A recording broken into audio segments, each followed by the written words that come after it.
Thank you everyone for joining in. I'm sure everyone would rather be in Oslo right now, including me. I'm right now in Melbourne, Australia. It's really cold in here, so it's 9:40 p.m. and I'm gonna do my best to deliver the best talk I can to you guys, so you can have a great experience. So today I'm gonna talk about Vue.js and how I think Vue.js is going to take over the world. My name is Thiago Passos. I'm a solution architect. This is my blog. If you wanna have a look, often when I have code to share in my blog, I put on my GitHub as well, so you can play yourself. And this is my Twitter handle if you wanna get in touch, right? In about a year or so, I decided with my wife to sell our house in Brisbane, Australia, and go for an adventure around Australia.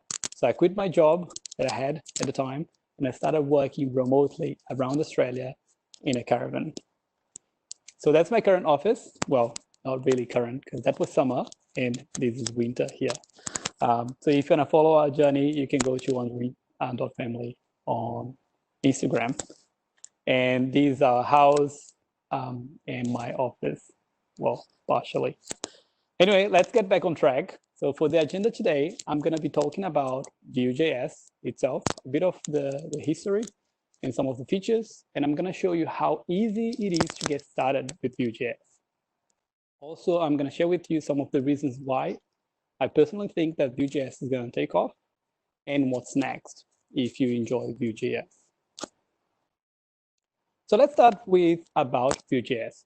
Vue.js was created by this guy, Even Yu, and he was originally in the Angular.js team. And he thought, what if I get all the bits and pieces that I like about Vue.js and I build my own framework, but way more lightweight than Angular.js? So that's what he did. So he created Vue.js. But what is Vue.js? Vue.js is a progressive JavaScript framework. And what does that mean? It means that you don't need to buy into the full-featured framework. You can adopt incrementally to the features you want. And the core of Vue.js is focused on the view, hence the name Vue.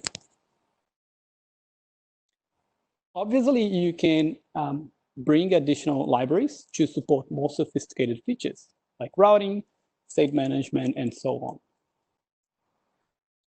And it's really performant. The gzipped and minified version of the core is only 20 KB. That's how small it is, and it's really performant. So here are some of the features available in Vue, and I'm just putting a list here so I can show you some of the core features in the demos later on. But yeah, here's what you've got right now: reactivity, data binding, components, event handling, and so much more. Like, I'm gonna try to cover most of it in the demos. Okay, so let's see how easy it is to get started. First, some of the essential skills you're gonna need to start working with Vue.js. You need HTML5. You need JavaScript, and just the vanilla one. And if you need your application to look half decent, CSS will come handy. So if you don't have any of these skills or some of them, just come and find me on Slack, and I'll be able to share you some resources so you can skill up on these areas.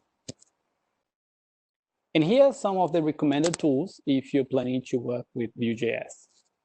First, VS Code. I've got a bit of a story about the VS Code. So I've been a .NET developer for, I can't even remember how long, over 10 years. And I've been using Visual Studio for that much time, right? And when VS Code came up, I thought, I'm not going to change from Visual Studio to VS Code. It didn't make sense. Why would I change a tool that does everything that I need to something that it doesn't do everything I need? But eventually, I kind of gave up and I gave it a go. I thought, all right, so I'll give it a try and see how it goes.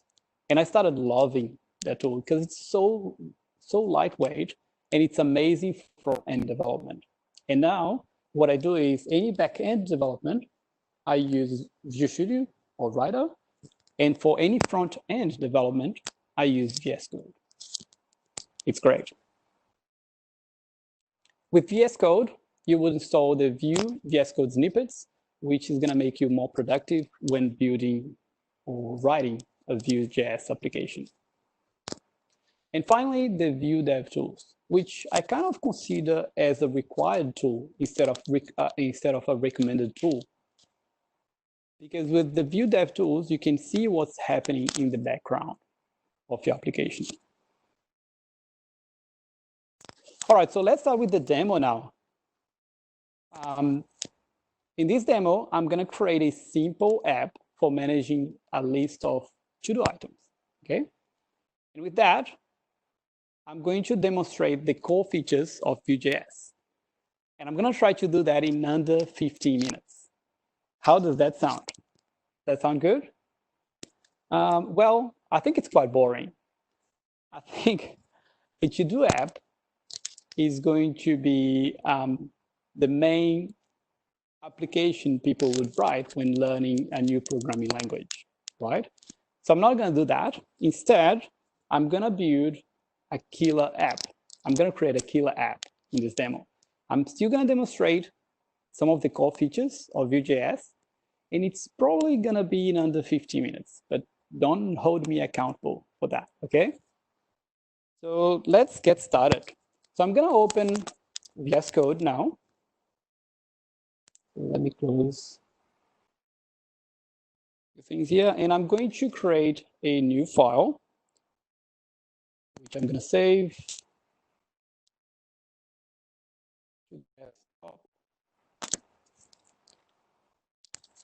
As demo.html.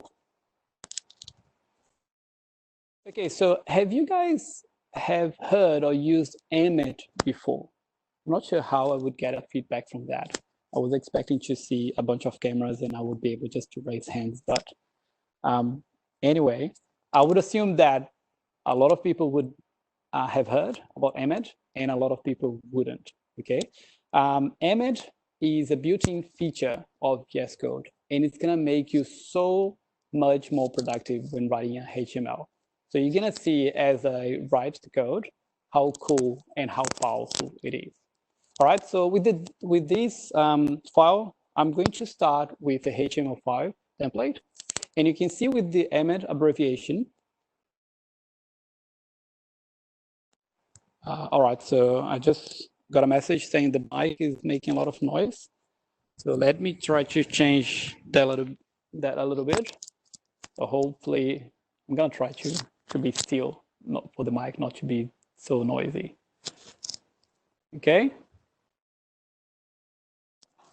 So hopefully that's better. Okay, hitting here somehow. All right, so give me a sec.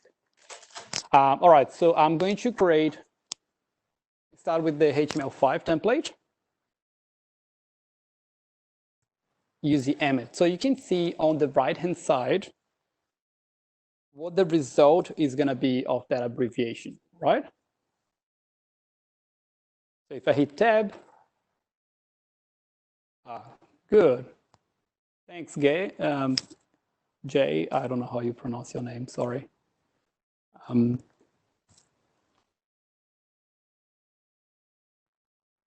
right, so I hit tab and that's what I get, okay? So I'm gonna put the title as killer app, okay? And I'm gonna start with that, all right? Just so we can get started, I'm going to open this file with Chrome, just so I have the application running in there. Cool, all right, so it's running. Just a quick run through on the Vue Dev Tools. I'm just gonna zoom in here quickly. This is just a simple HTML5 file. Oh God, it's not gonna be more. All right, so let me zoom back in. Zoom. All right, so you can see that the Vue Dev Tools didn't recognize a Vue JS application in this file because it's grayed out. right? For obvious reasons, because I didn't write any Vue.js app yet. So as soon as I have Vue.js in my application, this is going to be green, and I'll be able to use the Vue Dev tools, which I'm going to show you in a sec. All right, so let me go back here. And first thing I'm going to do, I'm going to go to Vue.js.org so I can bring the core, the Vue.js core library.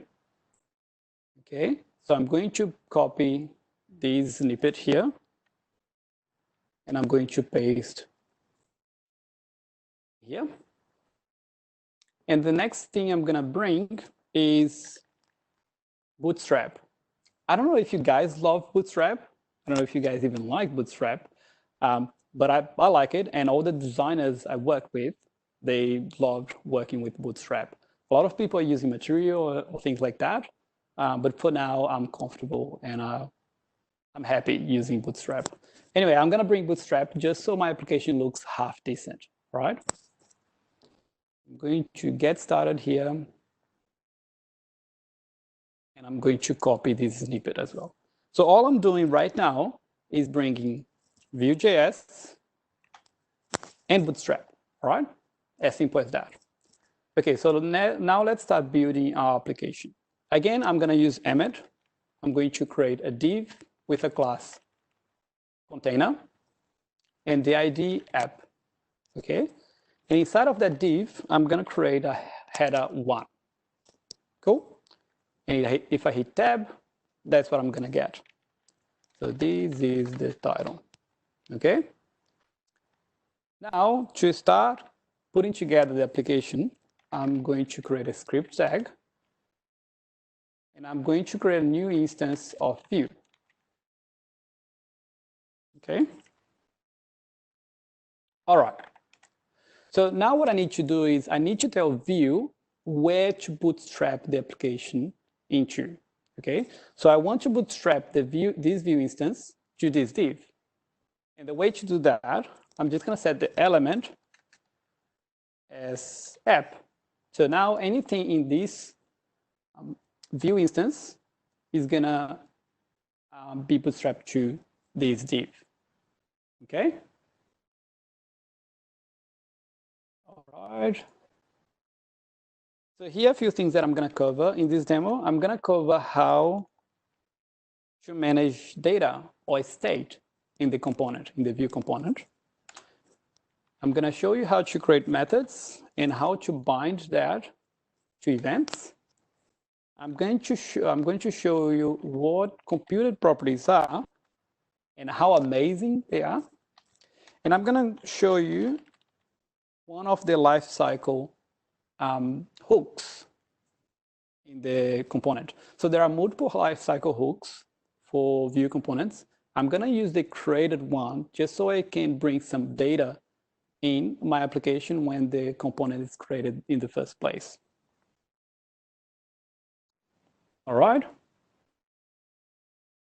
Okay, so now I'm going to demonstrate the very first feature that anyone learning a new programming language would do, which is the hello world. Okay, so I'm going to create a title in the data.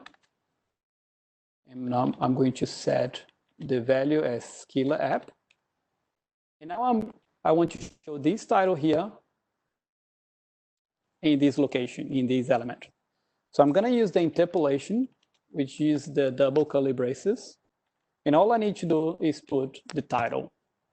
Sounds good? Cool. All right, so I'm going to save that. And I'm going to go back to the browser and refresh the page. All right, so now I have the killer app.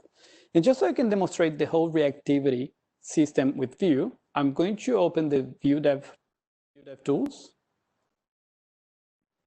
which is in the toolbar here. On the right-hand side, you have a tab called Vue. And I can go to the components in my Vue application. Right now, I only have the root component. And in that root component, I have only a single property called title with the value killer app.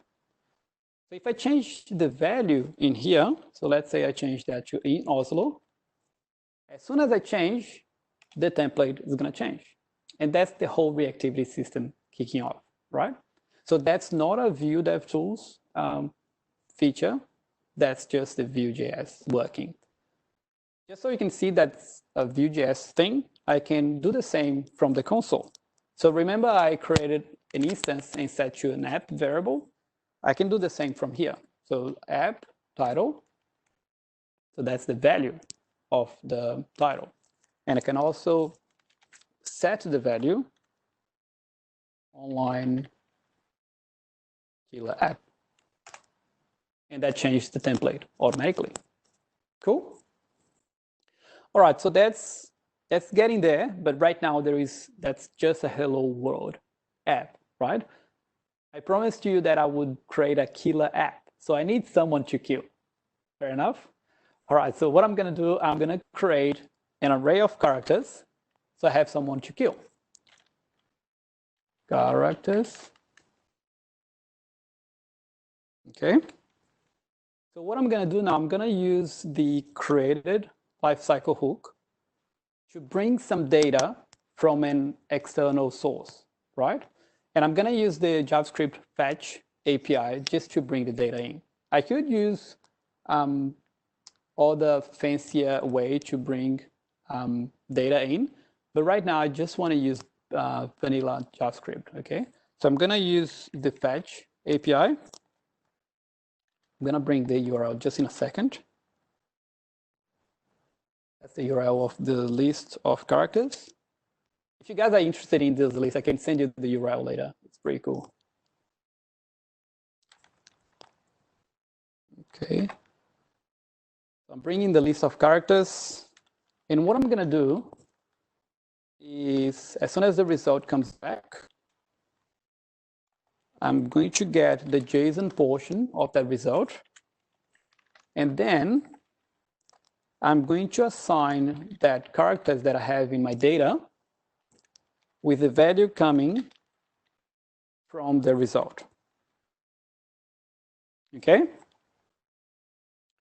All right, so just so I can test that, I'm going to plot that array straight into here, okay?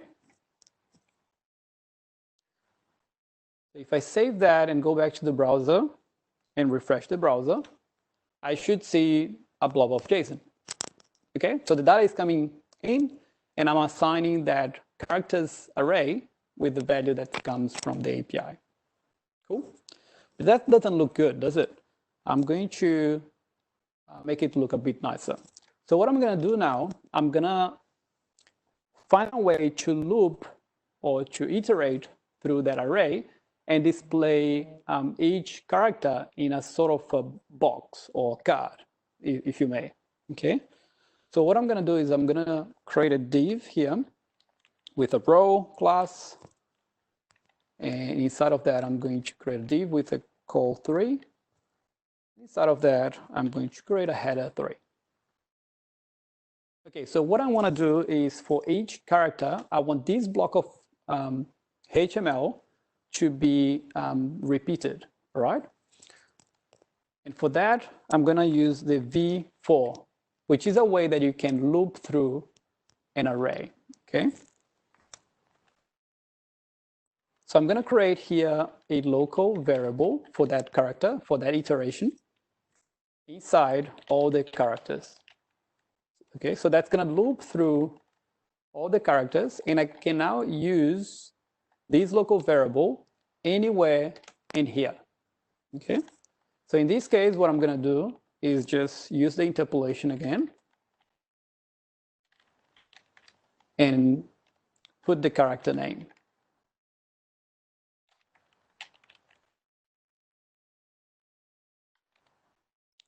All right, so if I save that and go back to the browser, now I have a list of names.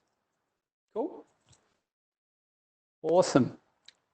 All right, so I showed you a way to bring data from the component to the template, and I showed you a way to loop through an array.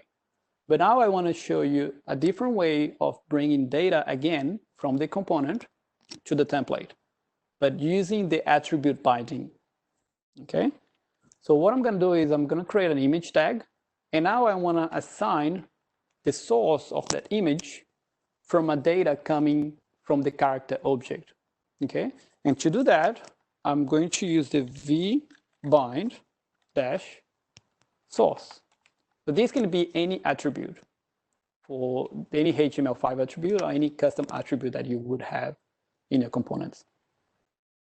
So anything inside of the quotes will be calculated by Vue.js. So in this case, what I want here is the character image thumb. Okay. There is a shorthand for vbind. If you don't want to write too much code, what you can do is just put a column, and that means the same thing. That's just a shorthand. So if I save that and go back to the browser and refresh the page, now I have a bunch of images coming through. Okay. But before we move on, I just want to remove a few of these empty image characters. Okay, so it looks a bit neater. So I'm going to go back to my fetch, and I'm going to filter only the characters with image. Okay, so hopefully that sounds good. I'm going to save that, refresh the page, and now I have a list of characters. Cool. All right, so that sounds good. You can now bind data from the component to the template. But now I want to show you the other way around. All right, how do I bind data from the template as a user input and put in the component? I'm going to show you how to bind that. So I'm going to create another div row here with a div called 12 and an input field with a form control. All right. Okay, so what I want to do now is the value of this input, I want to be bound straight into a property in my data in the component, right? So what I'm going to do is I'm going to use the v model, which will do a two-way binding. So as I change the value in the input, that's going to change straight away in the component. And if something changes the value in the component, it's going to reflect the change in the input. Okay? So I'm going to create here a keyword. And now I'm going to create this variable in my data.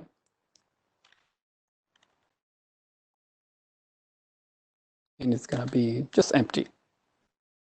Okay?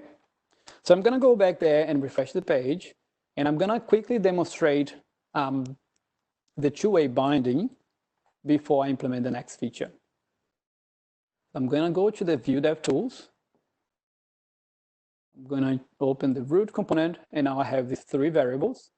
If I do update the keyword here to stock, for example, that changes straight away in the input. And if I come here and change the value, it also changes in the component. Cool. All right, but what do I need this input for? So what I want here is, you can see that we have way too many characters, and I want a way to filter those characters. So that's why I created this input. So what I need to do now is to find a way to filter that character. And to do that, I'm going to introduce you to a new feature called computed properties. Okay, the computed properties, they are amazing. They look like properties when you see in the template. They behave like methods, but they are caged. All right, so it's going to be easier to understand when you see what I'm talking about. Okay, so what I'm going to do is I'm going to create a filtered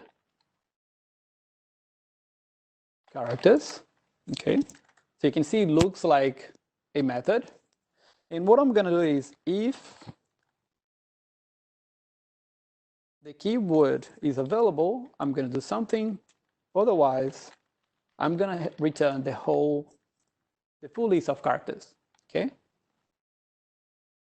And if the keyword is available, I will return the character, but filtered by the character name.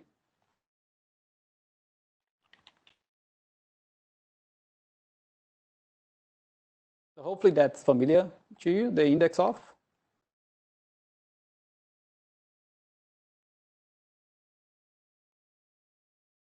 All right.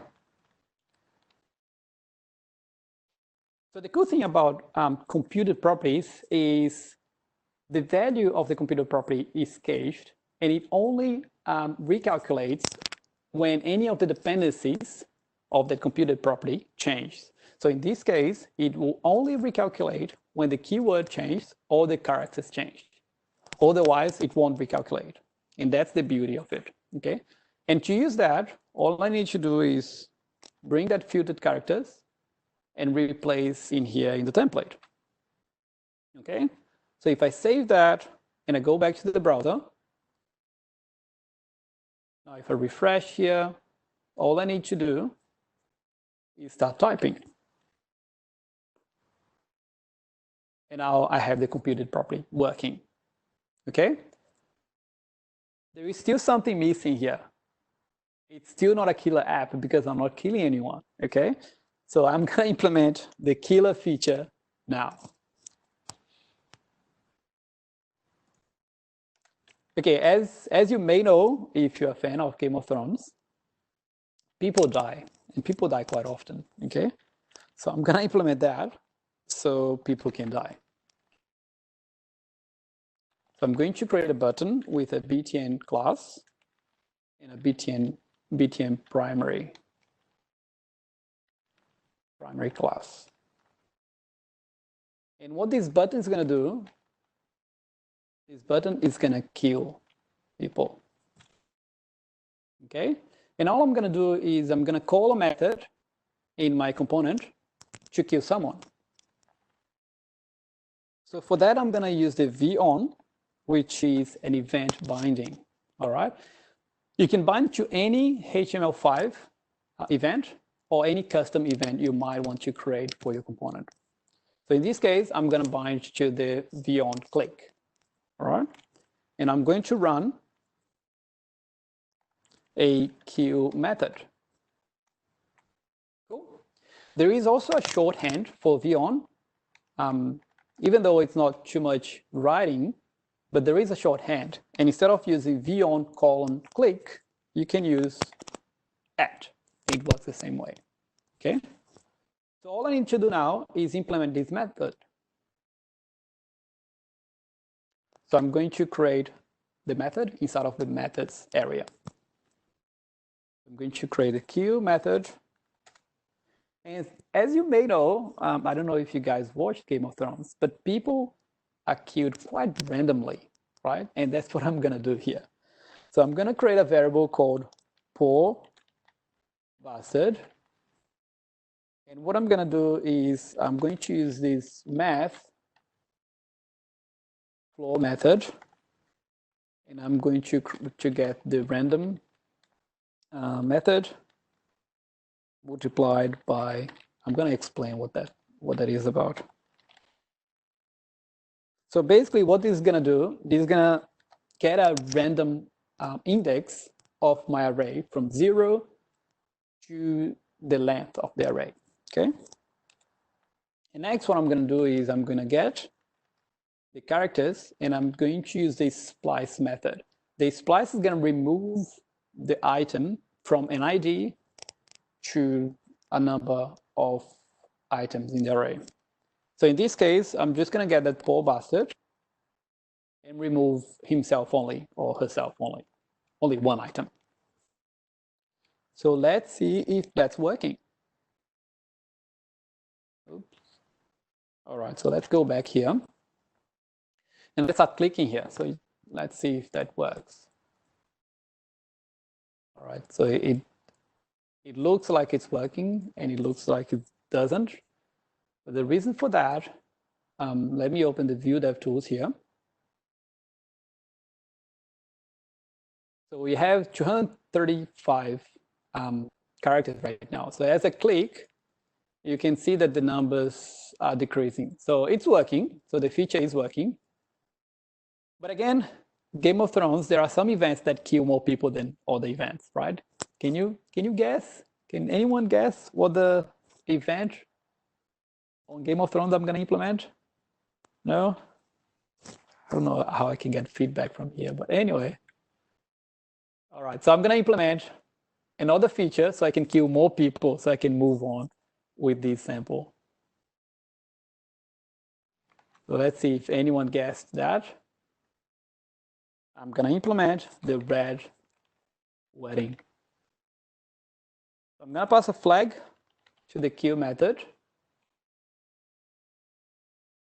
And I'm going to use the danger, which is going to be a red button. So now in the kill method, I'm going to receive that red wedding flag.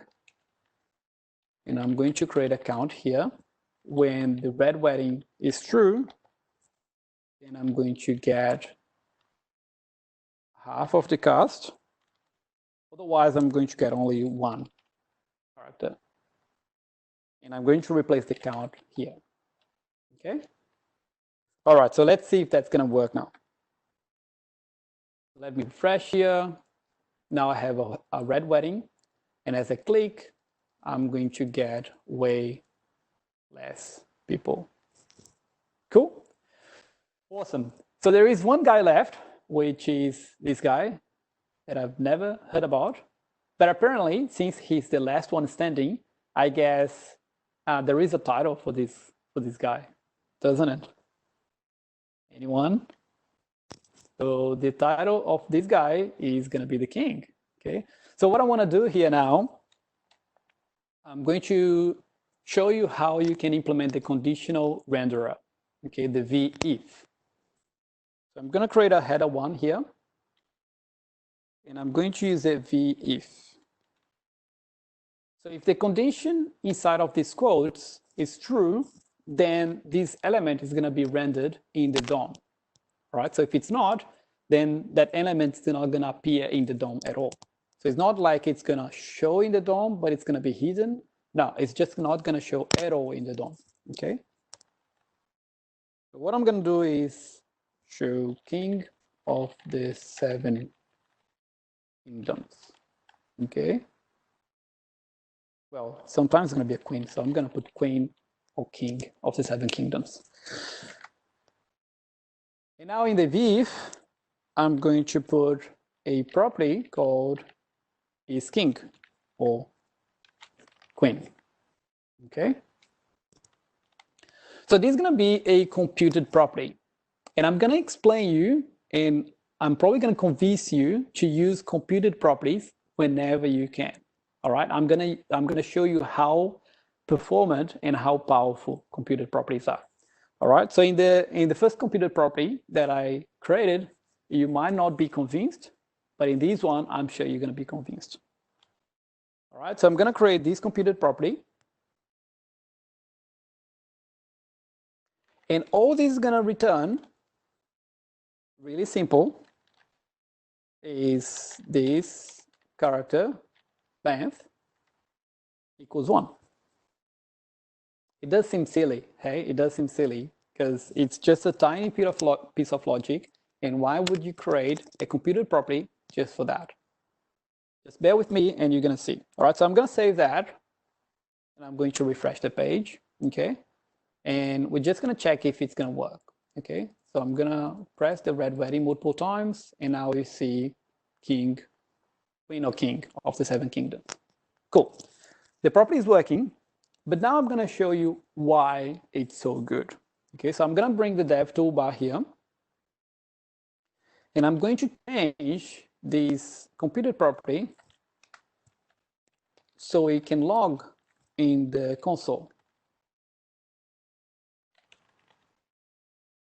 Okay? As I told you before, computed properties, they are cached, right? So in this case, the only variable that this computed property is relying on is the characters. So if the characters don't change, the computed property is not gonna be calculated again, all right? Let's see how that's going to behave. If I go to the console and refresh the page, you can see that the computed property ran only once, and then it cached the value and it didn't run again. But not only that, so let's say that we look for a value here. Okay, looking for stock, cool. The computed property didn't run again, obviously, because the characters itself didn't change. What changed was the filtered characters, all right? But what if we change that computed property to be a method instead, all right? So how would that behave? So I'm going to move that to the method, okay? And now instead of using as a property, I'm going to use as a method. I'm going to go back here and I'm going to refresh the page. And now you can see that the method, it ran 255 times because there are 255 characters and there is no caching at all. So that's not performant at all, okay? And again, if I make any change to the application, it's gonna trigger the change detection and it's gonna run the method again. All right, so if I search for Greyjoy, you can see that the method ran a lot of times again. So I can't emphasize that more. Like when you can use computed properties, just go on and use it. It's going to be way more performant. All right, I think that's pretty much it for this demo. So this approach that I just showed you, this approach is great, right? And it's great for if you want to implement a new, when you want to improve the user experience in a legacy application, or you want to build a proof of concept, right? But it's not amazing, this approach, if you want to build an enterprise application or when you want to build an application from scratch in a fairly complex application. If you do want to build a complex application with Vue.js, I would recommend you to start using the Vue CLI, which is really, really good, right? And I'm going to show you this in the next demo. So in this demo, I'm going to create a single page application with Vue, obviously. And all I'm going to do is add routing to it. But in the process, I'm going to show you how the Vue CLI works, how you can use the Vue CLI to create an application, how the structure looks like, and how you should expect how to work with Vue.js in a large application. Okay, so let's get back to VS Code. I'm going to close this now. Okay, all right, so let me just revert this change. All right.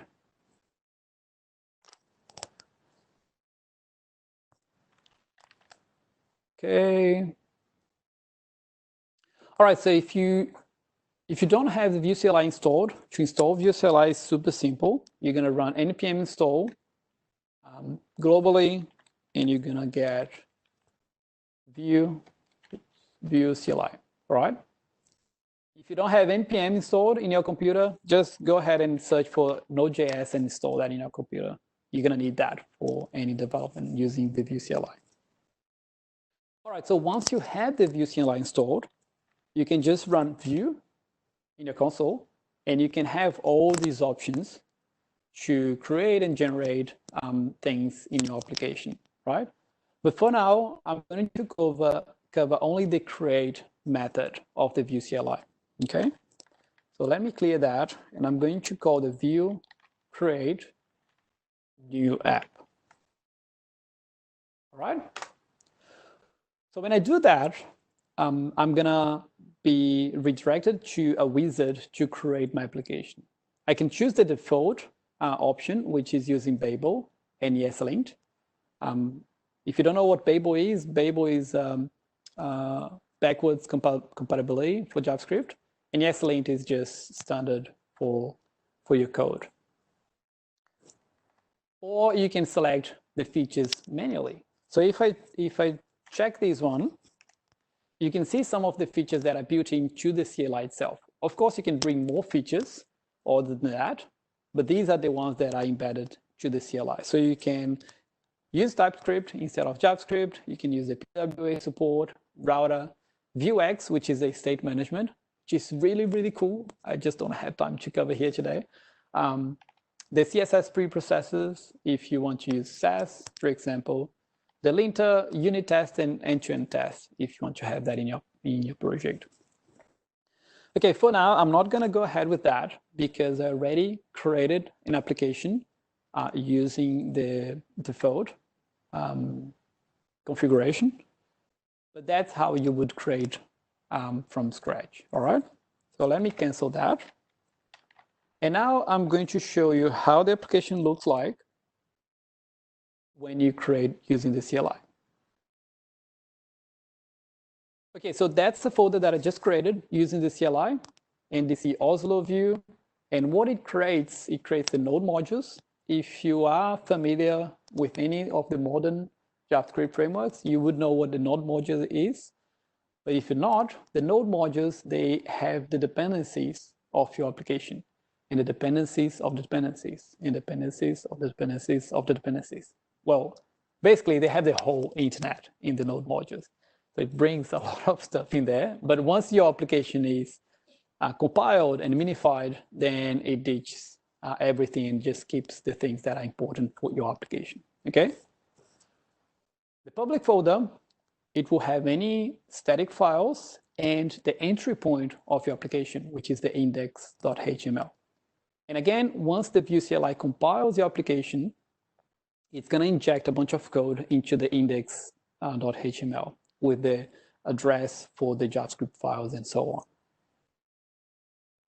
The source folder will be all the smarts of your application, right? Where the assets, again, they're static files, but it's a bit smarter, the public folder. The components will hold any reusable components. Okay, so the router and the views folder will actually not here. So that's part of the next step of the demo. And then you have the app view, which is kind of the root component of your application. And the main.js is where you bootstrap your application. So if you want to use router, that's where you're going to configure. If you want to use Vuex, which is a state management, that's where you would configure these sort of things. But you can see that it looks really similar to the way it looked in the killer app, all right? But instead of setting an element here, I'm going to use a component, which is this app component, as the start point of my application. And then I'm going to mount that to an element, which is the app, okay? Just so we can have a quick look, and you might be wondering, what are these Vue files here, and what are they different to a JavaScript file or to a HTML file, all right? So if I go to this hello world component, which is a reusable component, this is a Vue file, and the Vue file holds three sections. One is the template, one is the script, and one is the style. So it keeps them together, right? At first, when I started using Vue.js, I found it quite funny to have that in one file because I was really familiar with Angular, and Angular had the TypeScript and the HTML separate, as well the CSS or the Sass separate. So I found quite weird to have that in a single file, but I actually quite like it. Like they all are built together and they are all together in that component. So there is no way to miss it or anything like that. So they're all supposed to be together anyway. Okay, so let's see what this hello world is doing. So this hello world just has a bunch of text in the component, nothing special or static. The only thing not static here is this message, which is interpolating and bringing that message from the component itself. The component is this part here, And the message is coming from a prop. A prop is a parameter of a component. Okay, so you can pass the parameter of a component via the attribute of that component. Okay, and I'm going to show you how that works. So basically, it has only one property, one prop, and the name of the prop is message or MSG, and the type string. And the name of the component is hello world. So I can use that component somewhere else. If I go to the app view, you can see that I'm importing that hello world component, and I'm declaring that. And to use that, I can just use as a normal HTML tag, if you may. And that's how you pass the property.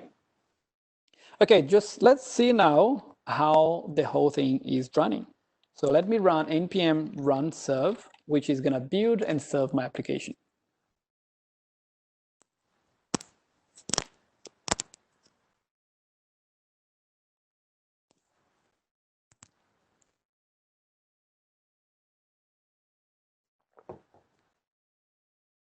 All right, so my application is running. I'm just going to click here. Close this one. All right, so the application is running. Cool. There is a big advantage of using the CLI as well. So as you make change to your application, because the CLI is working, is running, it's going to detect changes that you make to the files, and you don't actually need to go to the browser and refresh the browser because it's going to detect a change and it's going to rebuild automatically. So let's say that I want to change this to welcome to NDC Oslo. So as soon as I save and go back to the browser, that changes automatically, which is pretty cool.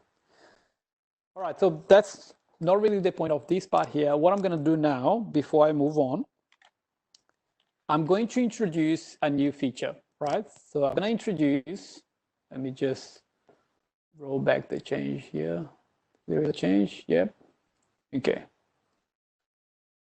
So what I'm going to do here, I'm going to introduce the router to this application, right?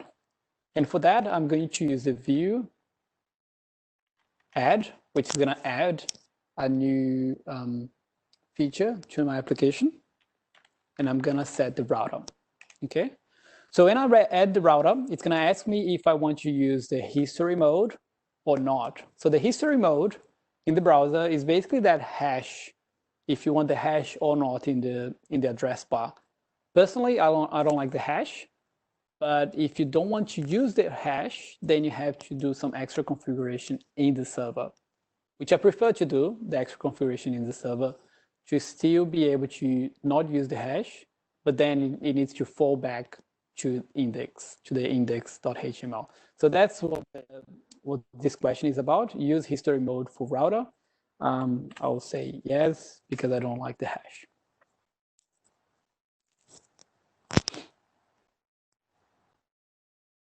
All right, so the cool thing about adding the package or the feature like that, or plugin, as you may, is that it doesn't only include the package, your package.json, but it also updates your application with some sample code so you can know how to get going with that.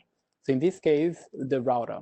So it's going to create some routes so you can see how it works, and you have some start point for your routes. Okay, so let's see what changed. So it changed the package.json. So this package finished deploying. So I'm just going to run the npm run serve. Oops. Okay, I'm just going to close this now. And I can show you the changes. So it changed the package.json, which basically was to add the Vue router and the plugin. The app view became way simpler than it was before, because now we're not importing the hello world. But what it's doing here, it's adding a navigation bar at the top using these router links, and it added this router view. So the router view is where your route is going to be rendered. So basically, every route you go to, you're going to have the navigation at the top. And as you move along, this part at the bottom is going to change. Okay. So now in the main.js, bringing, importing the router and declaring the router here in the instance. The route itself, and that's the cool thing, it created these two routes so I can understand how the routing system works in Vue.js, right? So the first route is just a direct reference to the component, to the home component. And the second one, it's quite different, right? Because it's declaring the route pointing to the about Vue component. But the way it's doing, it's using lazy loading. And this is quite powerful because if your application is large, putting routes in a lazy loaded way is super handy because when you do that, it separates that route into a separate chunk of JavaScript. And it only loads that when you go to that route. So potentially, if your application has like hundreds of routes, you can put the home route itself in a direct reference to the component and everything else as lazy loaded. Okay, because as you navigate, then it brings the pieces of the application that you need instead of loading the whole lot at once. Okay. Okay, so that's the configuration, and that's all. And now the about view, the about component is just a simple component with template only, and the whole home component looks really much how the app view used to look like. Okay, so if we go back to the browser now and refresh, now I have the home route and the about route. Cool. So now I have the single page application. Go back to the Vue Dev Tools. I just want to show you how the Vue Dev Tools look now comparing to the killer app, right? So now you can see the tree that you have instead of only a single root component. So if we go to the home route, you can also see home there, and you can see that there is a hello world with the message coming through. You can also see some history for the navigation as you move along, and you can see all the routes if you want, and a lot more. Like you can try the Vuex, which is the state management, some of the events, performance, and some settings. It's pretty cool. The Vue Dev Tools is pretty amazing. I think I'm going over time, so I'm gonna keep going now and go back here. So I definitely recommend you using Vue CLI. Just give it a go. It's pretty good. It's pretty good. But let's move along. And now let me share with you some of the reasons why I think Vue.js is gonna take off. But now what I want to do is right now there are three major JavaScript frameworks out there, in my opinion. There are some small ones, but I think for me, these three are the top ones. Okay. And personally, if you haven't done any front-end development and you are trying to pick one to start with, I would go for Vue straight away because it's the simplest one to get started and it's really powerful anyway. But let's start with React. React is pretty amazing, right? It's probably one of the most popular frameworks out there, but there are a few things that I don't like about React. First, React is really non-opinionated, okay? Which should be a good thing, but in this case, for me, it's a bad thing because as you move from one project to another, the team will have their own opinion on how the project should be structured, on which packages should be used, and all of that. And it feels like when you move from one project to the other, it feels like a completely different framework because it's going to look completely different, even the structure of the project, which is just pretty mad. But the other thing that I don't like about React, and I'm probably going to be unfriended on Facebook by a few people, but I don't like the way that the HTML and JavaScript is entangled, right? It just feels like, it feels dirty. It feels like classic ASP, honestly. But anyway, I personally don't like it, but it's pretty powerful and it's pretty popular. The next one is Angular. I've been using Angular for 6+ years, and I love Angular. I've even created a channel on YouTube called Angular in 5 minutes. It's pretty good. But there is a lot of background knowledge that you need to start with Angular. And even though Angular is so powerful, it's hard to learn, and the learning curve is quite steep. And you don't need only HTML and JavaScript, you need TypeScript, and there is a whole lot more that you need to learn. So for me, Angular is amazing, but it's not the one that I would pick to start with. And then there is Vue. So you saw how easy Vue.js is to get started. But not only easy, Vue.js is the most popular framework from GitHub. It's the most starred framework out there, even comparing to React or Angular. Okay, so you can see that community is really big behind Vue.js. Okay, but would Vue.js be able to run like some really, really big application with a really large user base? Let me see.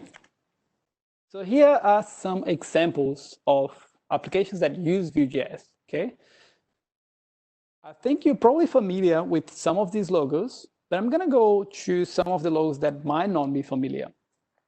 So Bilibili. Bilibili is a YouTube-like version in China. And they have about 50 million users annually. That's pretty big. You probably know 9gag. 9gag has 150 million users annually. That's massive.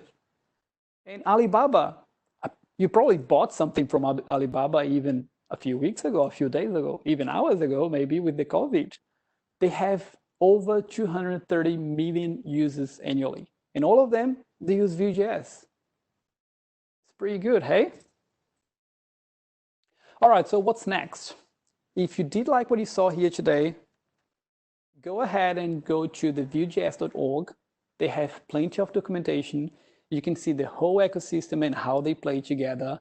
They have a bunch of cookbook for you to get started. It's just good. Just go ahead and have a look there. It's really good. And then there is Vue 3. Okay, so they announced that Vue 3 is coming. So the whole thing that I showed you here today is Vue 2. And thanks God they didn't release Vue 3 before this talk, otherwise I would be in trouble because I would have to update the whole talk. But don't worry too much. There won't be too many breaking changes, or everything that you learn here today, you're going to be able to still use in the Vue 3. But here are some of the core changes that they've made. So they're going to implement the composition API, which is a different way of creating your component in a more logical way. They're going to improve the TypeScript support, which is great for a lot of the TypeScript people. I'm one of them. And it's going to be faster, smaller, and more performant. I don't know how they can do that, honestly. It's already pretty good. And a lot more, okay? And that's it. Thank you very much, guys. I hope you have enjoyed. I'll be around here if you have any questions, all right?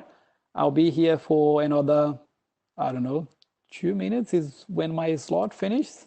But I'll be on Slack. If you guys have any questions, just come on Slack and ask me questions. I'll be more than happy to answer any questions. Okay? Thank you very much.